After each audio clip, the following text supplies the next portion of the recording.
자, 스프링 캠프가 1차 캠프 어, 지난주쯤부터 이제 팀들이 많이 떠났는데, 근데 여기서 좀 놀라운 사실 중에 하나가 삼성이 벌써 1차 캠프를 마무리했다고요?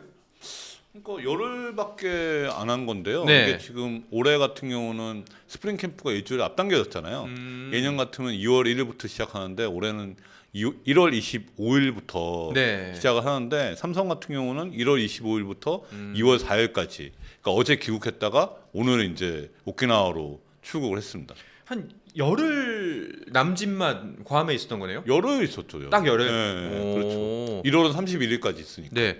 보니까 지금 일정들이 쭉 나와 있는데, 이제 뭐 1차 캠프는 많은 팀들이 뭐 애리조나로 떠나는 팀들이 몇 팀, 네 팀 정도 있고 각자 다른 곳으로 많이 떠납니다. 그런데 1월 한 22일부터 늦게는 한 1월 30일에 떠난 NC도 있지만요. 뭐 근데 삼성만 유독 2월 4일 어제 괌에서 돌아왔습니다. 그리고 바로 오키나와로 출발하네요. 네네. 좀 이런 일정은 전 처음 보는 것 같아요. 1차 캠프가 보통 네. 2월 20일쯤에 끝나거든요. 네. 2차 캠프가 보통 그렇죠. 대부분 것 같은 경우 2월 20일에 가서 연습 경기를 해요. 근데 음. 삼성 같은 경우는 1차 캠프가 이제 2월 4일에 끝나고 2차 캠프 시작이 2월 5일이니까 다른 팀보다 보면은 한 보름 이상 좀 빠르게 지금 2차 캠프가 시작된 겁니다. 보름 이상 빠르고 오키나와에서 다른 팀보다 한 2주 정도 더 있는 거네요. 그렇죠. 근데 이제 좀 걸리는 게 삼성이 이제 괌을 갔잖아요. 그러니까 일정으로 보면 열흘인데 오는 날 하루, 가는 날 하루 빼면 거의 8일이거든요. 네. 8일 동안 그래도 따뜻한 나라에서 괌에서 이제 훈련을 했다라는 거는 아무래도 투수 쪽에 포커스가 좀 많이 맞춰져 있는 게 아닌가. 아무래도 따뜻한 곳에서 공을 던지고서 그리고 다시 오키나와로 넘어가는 거랑 또 그렇지 않고 바로 오키나와에서 바람 불고 이런 상태에서 공을 던지는 거랑은 사실 투수들한테 부상 염려도 있고요. 워밍업을 한다라는 개념을 봐야 될 것 같거든요. 근데 아무래도 박진만 감독이 갑작스럽게 그렇게 변화를 둔 것도 투수 때문에 조금 포커스를 두고 변화를 준 게 아닐까라는 생각도 드네요. 근데 예전에 같은 경우 괌 캠프를 가는 팀들은 투포수만 보내는 경우가 그렇죠, 있었거든요. 네.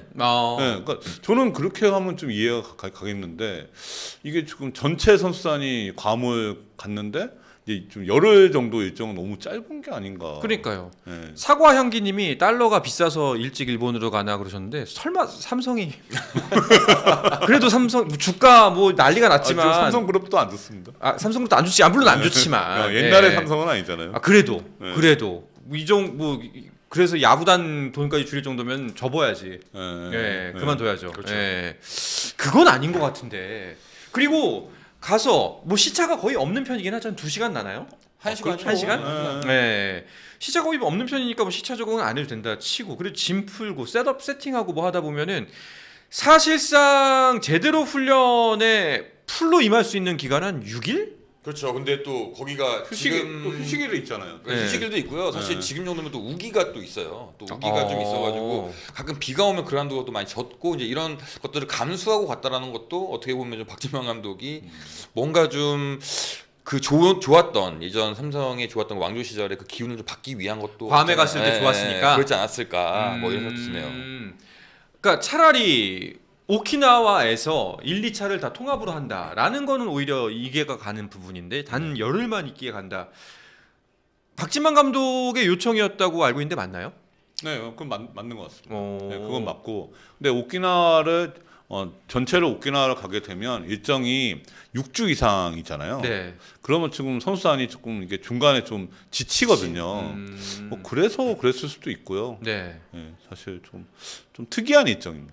요건 한번 좀 취재를 해보면 좋겠다. 아니면 또 반대로 생각하면 지금 삼성 같은 경우에는 퓨처스 선수들이 가 있잖아요. 네. 그러면서 아마 숙소 문제가 좀 엉켜서 그런 것일 수도 있고 뭐 예약적인 부분이나.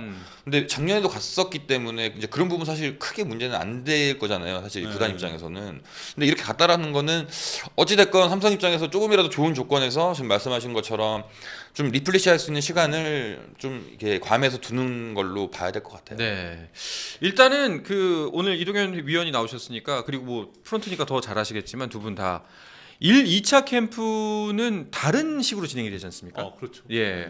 일단은 뭐 구독자 여러분들 위해서 어떻게 진행이 되는지를 한번 개략적으로 쭉 설명해 주시면 좋을 것 같아요. 설명하시죠. 아니 선수들은 사실 이제 그 1차 캠프 거의 대부분 미국으로 나가는 이유가 뭐 시차도 차이가 많이 나고 굉장히 피곤해요 가면. 네. 그런데 뭐 앞서 말씀드린 것처럼 날씨가 따뜻한 상태에서 몸을 움직이는 거랑 예열을 하고 움직이는 것과 그렇지 않고 바로 오키나와에서 움직이게 되면 사실 선수들이 바람 영향도 굉장히 많이 받잖아요. 오키나와 바람도 많이 불고 또 비도 좀 오고 그러다 보면은 뭐 경기장 상황이 좀 좋지 않고 이제 이런 것들이 있는데 대부분 미국에 갔을 때는 기본적으로 선수들이 이제 투수 같은 경우에는 피칭 위주로 그래서 80% 정도까지 이 퍼센테이지를 높이거든요. 그래서 예전에는 89 정도까지 던지고 나면 오키나와로 넘어가는 그런 시스템이 됐었고 또 야수 같은 경우에는 배팅이나 수비 훈련을 하고 있지만 결국에 이제 정규 시즌 들어갔을 때 써야 하는 팀 포메이션이 있어요. 네. 아무래도 뭐 견제 사인이나 아니면 주자 1-3루 상황에 뭐 중도 방지 이런 부분들 이제 이런 것들을 자연스럽게 선수들한테 사인을 인식시키는 또 과정들이 분명히 있거든요. 이제 그러면서 1차 캠프를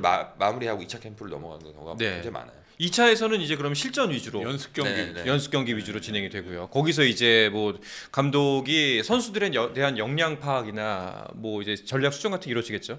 뭐 지금 오키나와 리그라고도 하잖아요 옛날부터. 네. 오키나와에 이제 한국 팀이 한 반 이상이 많이 가니까 그래서 오키나와 리그다. 차라리 시범 경기를 여기서부터 하는 게 어떠냐는 이렇게 얘기도 과거에 있었는데 제가 이동현 의원 말씀에서 1차 캠프에서 왜 미국이나 이런 데를 가는 걸 부연 설명하면은 미국에 가면 야구장 면이 많아요. 네. 그러니까 4개 이상의 면을 갖고 있기 때문에 선수들을 좀 많은 선수들을 돌릴 수가 있는 거죠. 훈련을. 야수들. 그러니까 그게 최대 장점이거든요. 네. 근데 일본이나 대만을 가면은 메인 구장 하나에 뭐 보조 구장, 네, 실내 연습장. 뭐, 실내 연습장, 뭐 서브 구장, 뭐 요 정도니까 운동장 환경 차이가 엄청 큽니다.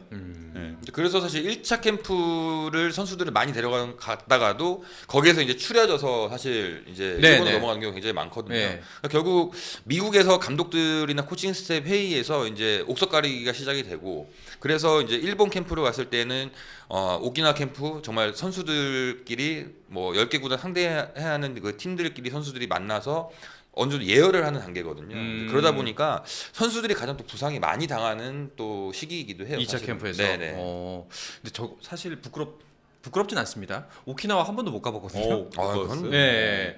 괜찮습니다. 되게 되게 놀랐다는 듯이 못 가봤어요. 네. 오키나와는 진짜 갈만해요. 아 그래요? 네. 아 근데 저는 그래서 궁금한 게 아까 이제 계속 기후 말씀을 하시길래 이 무렵 그리고 이제 2차 캠프 무렵에 오키나와의 날씨는 어때요?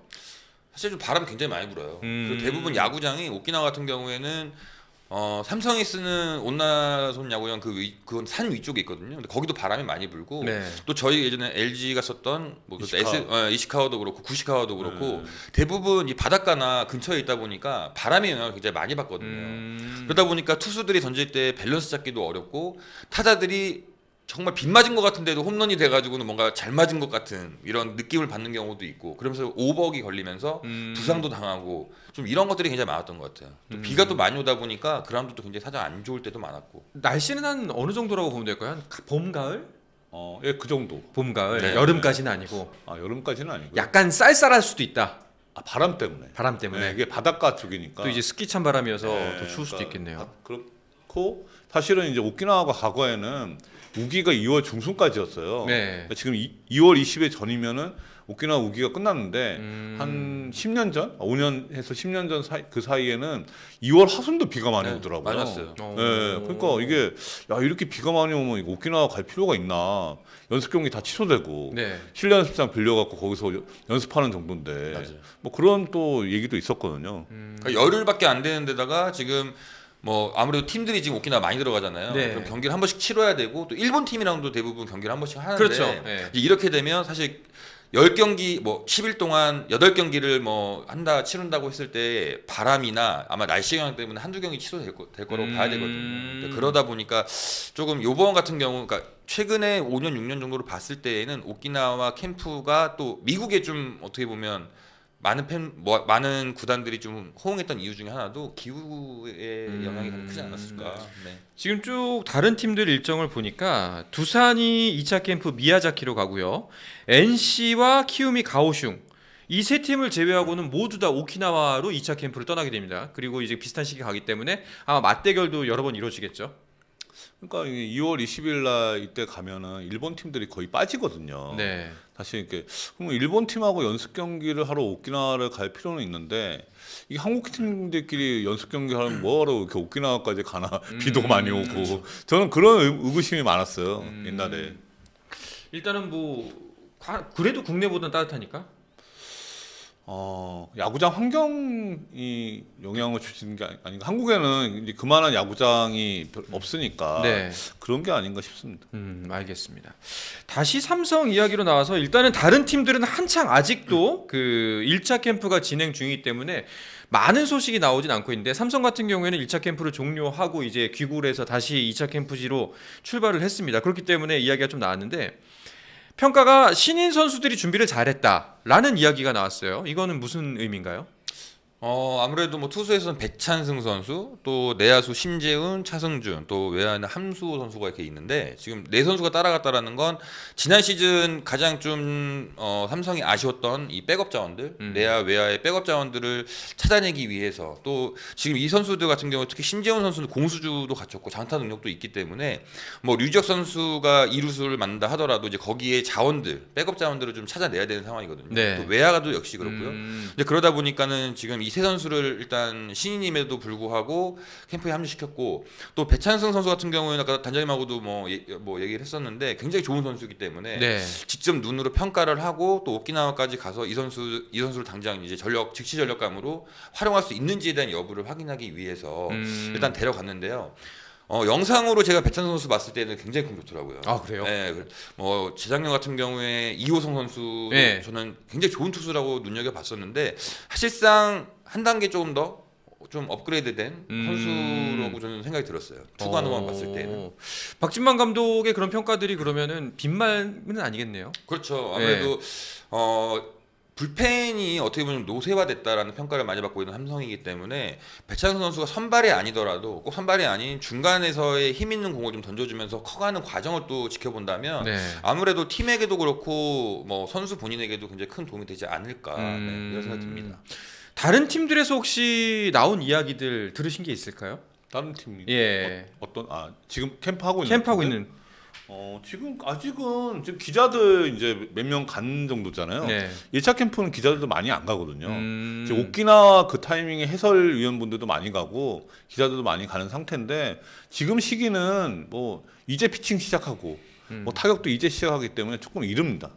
네, 평가하기에. 그 평가하기에 좀 이르다면 그렇다면은 이거를 중심으로 이야기를 나눠보면 되겠네요. 아까 삼성 같은 경우는 이제 해설위원께서 짚어주셨고 다른 팀들 아마 이번 스프링 캠프에서 가장 주안점을 두고 있는 분야는 어디일지 그 부분들을 한번 짚어보면 좋을 것 같아요.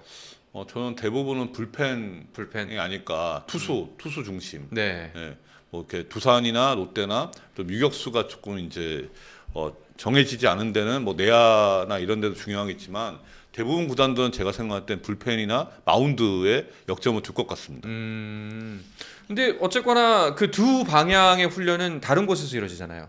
그렇죠. 근데 뭐 단장님 말씀하신 대로 뭐 최근 몇 년 동안 보면 불펜의 강세가 결국은 팀의 상승세까지 이끌었던 경우가 굉장히 많았기 때문에 최근 감독들이 가장 많이 하는 멘트 중에 하나는 불펜 보강, 네. 뭐 선발진 보강 이런 것 얘기가 굉장히 많아요.